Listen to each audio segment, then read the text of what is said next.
ગુજરાતના અનેક જિલ્લાઓમાં કમોસમી વરસાદે ખેડૂતોના સપનાઓ પર પાણી ફેરવી દીધું છે।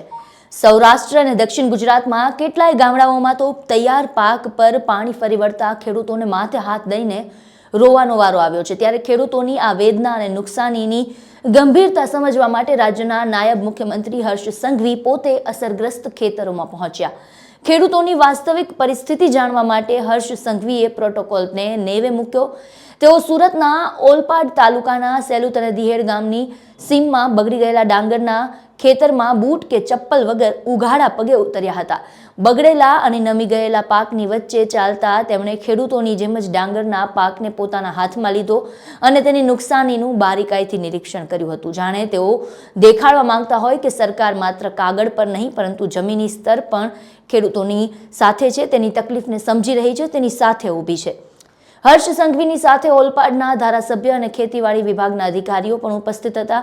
તો ખેતરમાં હાજર ખેડૂતો સાથે પણ હર્ષ સંઘવીએ સંવેદના સાથે વાતચીત કરી હતી અને ખેડૂતોને ખાતરી આપી હતી કે રાજ્યના મુખ્યમંત્રી ભૂપેન્દ્ર પટેલ આ દરેક બાબતને અત્યંત ગંભીરતાથી લઈ રહ્યા છે। આ દરમિયાન હર્ષ સંઘવીએ સર્વે અને વળતરને લઈને શું કહ્યું છે તે પણ સાંભળો।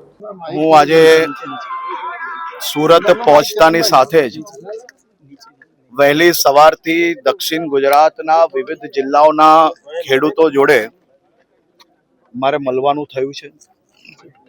આજે મુખ્યમંત્રી શ્રી ભૂપેન્દ્રભાઈ પટેલના અધ્યક્ષ સ્થાને એમને બી આ બેઠક વિડીયો કોન્ફરન્સના માધ્યમથી લઈને ગુજરાતના તમામ ક્ષેત્રના ખેડૂતોને થયેલી નુકસાનીનો ત્યાગ મેળવ્યો છે। જે દિવસે અડધી રાત્રે આ ભારે વરસાદ ચાલુ થયો, વહેલી સવારથી જ મુખ્યમંત્રી શ્રી ભૂપેન્દ્રભાઈ પટેલજી દ્વારા તમામ મંત્રીઓને ફિલ્ડ પર મોકલવામાં આવ્યા।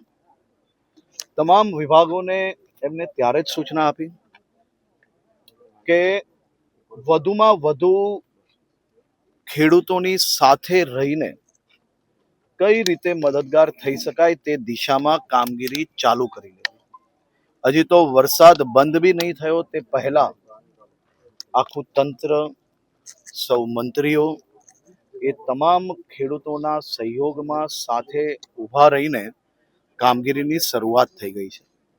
મુખ્યમંત્રીશ્રીએ આજે બી તમામ વિભાગને કહ્યું છે કે તમામ લોકોનો સંપર્ક કરીને ઝડપથી તમામ ક્ષેત્રમાં ખેડૂતોને થયેલી નુકસાનીનો આંકડો તૈયાર કરીને આવનારા દિવસોમાં ઝડપથી તેમની સાથે કઈ રીતે સરકાર ઊભી રહી શકે તે દિશામાં રાત દિવસ એક કરીને કામ કરો અને વધુમાં વધુ મદદ પહોંચાડવાની ભાવનાથી મુખ્યમંત્રીશ્રીએ જો ભૂતકાળનું તમે જોશો તો ગુજરાતમાં જ્યારે ખેડૂતોને કોઈ બી આફત આવી તો ભૂપેન્દ્રભાઈ પટેલજી દ્વારા એમના હિતમાં નિર્ણય લેવાયો છે અને આ વખતે બી તેમની સાથે તેમના સહયોગમાં તેમના હિતમાં નિર્ણય લેવાશે।